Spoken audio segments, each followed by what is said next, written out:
Assalamualaikum warahmatullahi wabarakatuh. Hai semua, perkenalkan nama saya Siti Nurwasila Gobel. Saya adalah mahasiswa jurusan Pendidikan Bahasa Inggris di IAIN Sultan Amai Gorontalo.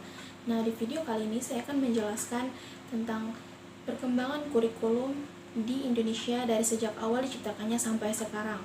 Nah, sebelum saya menceritakan tentang perkembangan dari kurikulum itu sendiri, saya akan menjelaskan terlebih dahulu pengertian dari kurikulum. Kurikulum merupakan perangkat pembelajaran yang digunakan dalam sebuah sekolah atau instansi pendidikan.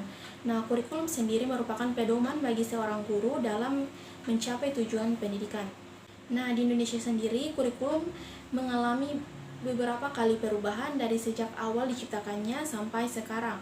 Nah, yang pertama adalah kurikulum 1947. Nah, kurikulum ini merupakan kurikulum yang pertama pada masa kemerdekaan yang namanya dulu itu disebut dengan Rencana Pelajaran 1947. Nah, ketika itu penyebutannya lebih populer menggunakan Learn Plan atau Rencana Pelajaran. Nah, ketimbang istilah dari kurikulum yang menggunakan bahasa Inggris. Nah, dalam kurikulum ini susunan rencana pelajarannya pun sangat sederhana, yakni hanya memuat dua hal pokok, yaitu daftar mata pelajaran dan jam pengajarannya saja, serta garis-garis besar dari pengajarannya. Nah, pada kurikulum ini susunan pembelajarannya pun sangat sederhana, yakni hanya memuat dua hal pokok, yaitu yang pertama ada daftar mata pelajaran dan jam pengajarannya saja, serta garis-garis besar dalam pengajarannya. Nah, Rencana Pelajaran 1947 ini lebih mengutamakan pendidikan watak, kesadaran bernegara, dan bermasyarakat daripada pendidikan pikiran. Nah, materi pelajaran dihubungkan dengan kejadian sehari-hari sehingga siswa lebih mudah memahami dan mengaplikasikannya dalam kehidupan kita. Nah, dan yang kedua adalah kurikulum 1952. Nah, setelah Rencana Pelajaran 1947 tadi, pada tahun 1952 kurikulum di Indonesia mengalami penyempurnaan, yakni pada tahun 1952 yang diberi nama Rencana Pelajaran Terurai 1952. Nah, kurikulum ini sudah mengarah pada suatu sistem pendidikan nasional yang paling menonjol dan sekaligus ciri dari kurikulum itu sendiri. Dari kurikulum ini adalah bahwa setiap rencana pelajaran harus memperhatikan isi pelajaran yang dihubungkan dengan kehidupan sehari-hari. Di penghujung era Presiden Soekarno muncul Rencana Pendidikan 1964 atau kurikulum 1964. Nah, kemudian setelah tahun 1952 menjelang tahun 1964 tadi, pemerintah kembali menyempurnakan sistem kurikulum di Indonesia. Nah, kali ini diberi nama Rencana Pendidikan 1964. Nah, pokok-pokok pikiran dalam kurikulum 1964 ini yang menjadi ciri dan dari kurikulum ini adalah bahwa pemerintah mempunyai keinginan agar rakyat mendapat pengetahuan akademik untuk pembekalan pada jenjang SD. Nah, sehingga pembelajaran dipusatkan pada program Pancawardhana yang meliputi pengembangan daya cipta, rasa, karsa, karya, dan moral. Nah, mata pelajaran yang diklasifikasikan dalam 5 kelompok bidang studi. Yang pertama ada moral, kecerdasan, emosional atau artistik, dan kemudian keprigelan atau keterampilan. Nah, dan jasmani. Kemudian pendidikan dasar lebih menekankan pada pengetahuan dan kegiatan fungsional praktis. Nah, setelah kurikulum 1964 tadi, pada tahun 1968 kurikulum mengalami pembaharuan, yaitu dilakukannya perubahan struktur kurikulum pendidikan dari Pancawardhana menjadi pembinaan jiwa Pancasila. Nah, pengetahuan dasar dan kecakapan khusus. Dari segi tujuan pendidikan, kurikulum 1968 bertujuan bahwa pendidikan ditekankan pada upaya untuk membentuk manusia Pancasila sejati, kuat, dan sehat jasmani, untuk mempertinggi kecerdasan, keterampilan jasmani, moral, dan budi pekerti, dan keyakinan beragama. Nah, isi pendidikan diarahkan pada kegiatan mempertinggi kecerdasan dan keterampilan serta mengembangkan fisik yang sehat dan kuat. Pada tahun 1975, kurikulum mengalami revisi yakni menjadi kurikulum 1975, yang dimana pada kurikulum ini lebih menekankan pada tujuan agar pendidikan lebih efisien dan efektif. Nah, pada kurikulum ini menganut pendekatan sistem instruksional yang dikenal dengan prosedur pengembangan sistem instruksional atau PPSI, yang dimana pada kurikulum ini sistemnya lebih mengarah ke tercapainya tujuan yang lebih spesifik. Nah, untuk mengukur tercapainya atau keberhasilan dari kurikulum ini dapat dilihat dari bentuk atau tingkah laku siswa yang dipengaruhi oleh psikologi tingkah laku dengan menekankan pada stimulus atau respon dan latihan. Nah, jadi keberhasilan dalam belajar ditentukan oleh lingkungan dengan stimulus dari luar, yakni sekolah dan juga guru. Nah, kemudian setelahnya kurikulum mengalami perubahan pada tahun 1984, yakni kurikulum CBSA, yang dimana mengusung proses skill approach. Meski mengutamakan pendekatan proses, tapi faktor tujuan tetap penting, yang dimana kurikulum ini juga sering disebut dengan kurikulum 1975 yang disempurnakan. Nah, posisi siswa ditempatkan sebagai subjek belajar. Dari mengamati sesuatu, mengelompokkan, mendiskusikan, hingga melaporkan, model ini disebut dengan cara belajar siswa aktif, CBSA, atau Student Active Learning.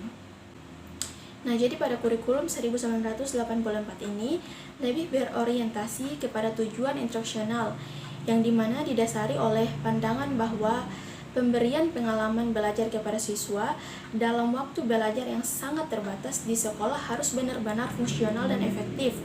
Nah, oleh karena itu, sebelum memilih atau menentukan bahan ajar, yang pertama harus dirumuskan adalah tujuan apa yang akan dicapai siswa. Nah, kemudian pada perubahan selanjutnya, yakni kurikulum 1994, yang dimana dibuat sebagai penyempurnaan dari kurikulum 1984 dan dilaksanakan sesuai dengan Undang-Undang Nomor 2 Tahun 1989 tentang Sistem Pendidikan Nasional. Hal ini berdampak pada sistem pembagian waktu pelajaran, yaitu dengan mengubah dari sistem semester ke semester caturwulan. Nah, dengan sistem caturwulan yang pembagiannya dalam 1 tahun menjadi 3 tahap, diharapkan dapat memberi kesempatan bagi siswa untuk dapat menerima materi pembelajaran cukup banyak, serta dengan tujuan pengajaran menekankan pada pemahaman konsep dan keterampilan menyelesaikan soal dan pemecahan masalah. Nah, setelahnya tadi, kurikulum pada tahun 1997 mengalami revisi, yang dimana pada kurikulum ini kecenderungan kepada pendekatan penguasaan materi atau content oriented, diantaranya sebagai berikut, yakni yang pertama adalah beban belajar siswa terlalu berat karena banyaknya mata pelajaran dan banyaknya materi atau substansi setiap mata pelajaran, dan materi pelajaran dianggap terlalu sukar karena kurang relevan dengan tingkat perkembangan berpikir siswa. Nah, kemudian pada tahun 2004, kurikulum kembali mengalami perubahan, yakni lebih dikenal dengan kurikulum berbasis kompetensi atau KBK, yang dimana pada pendidikan berbasis kompetensi menitik beratkan pada kemampuan dan kemauan untuk melakukan kompetensi dengan tugas-tugas tertentu yang sesuai dengan standar performance yang telah ditetapkan. Nah, hal ini mengandung arti bahwa pendidikan mengacu pada upaya penyiapan individu yang mampu melakukan perangkat kompetensi yang telah ditentukan. Nah, implikasinya adalah perlu dikembangkan suatu kurikulum berbasis kompetensi sebagai pedoman dari pembelajaran. Nah, pada kurikulum KBK lebih mengedepankan penguasaan materi hasil dan kompetensi paradigma pembelajaran versi UNESCO, yakni learning to know, learning to do, learning to live together, and learning to be. Dan kemudian pada tahun 2000-an, yakni pada tahun 2006, kurikulum mengalami revisi, yakni kurikulum 2006 yang lebih dikenal dengan kurikulum tingkat satuan pendidikan atau KTSP. Mana pada awal tahun 2006 uji coba KBK dihentikan dan muncullah KTSP ini. Nah, tinjauan dari segi isi dan proses pencapaian target kompetensi pembelajaran oleh siswa sehingga teknis evaluasi tidaklah banyak perbedaan dengan kurikulum dari 2004. Nah, perbedaan yang paling menonjol adalah guru lebih diberikan kebebasan untuk merencanakan pembelajaran sesuai dengan lingkungan dan kondisi siswa serta kondisi sekolah yang ditempatinya. Nah, adapun prinsip-prinsip pengembangan KTSP menurut Permendiknas nomor 22 tahun 2006 sebagaimana dikutip dari Ahmadi adalah yang pertama, berpusat pada potensi pengembangan serta kebutuhan peserta didik dan lingkungannya, serta pengembangan kurikulum didasarkan atas prinsip bahwa peserta didik adalah sentral proses pendidikan agar menjadi manusia yang lebih bertakwa, berakhlak mulia, berilmu, serta warga negara yang demokratis.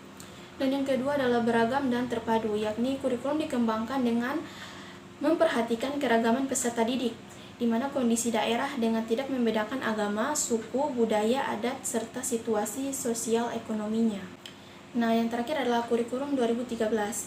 Nah, pelaksanaan kurikulum dari 2013 ini adalah bagian dari melanjutkan pengembangan kurikulum berbasis kompetensi atau KBK yang telah dirintis pada tahun 2004 tadi dengan mencakup kompetensi sikap, pengetahuan, dan keterampilan secara terpadu. Nah, sebagaimana amanat UU 20 tahun 2003 tentang sistem pendidikan nasional pada penjelasan pasal 35 di mana kompetensi lulusan merupakan kualifikasi kemampuan lulusan yang mencakup sikap, pengetahuan, dan keterampilan sesuai dengan standar nasional yang telah disepakati. Nah, paparan ini merupakan bagian dari uji publik kurikulum yang diharapkan dapat menjaring pendapat dan masukan dari masyarakat. Nah, berdasarkan penjelasan saya tadi tentang perkembangan dari kurikulum yang ada di Indonesia, kurikulum itu sendiri diubah atau direvisi berdasarkan kebutuhan dari peserta didik atau siswa dan juga guru serta disesuaikan dengan perkembangan zaman yang ada. Baik, terima kasih. Mungkin hanya itu yang bisa saya jelaskan. Wassalamualaikum warahmatullahi wabarakatuh.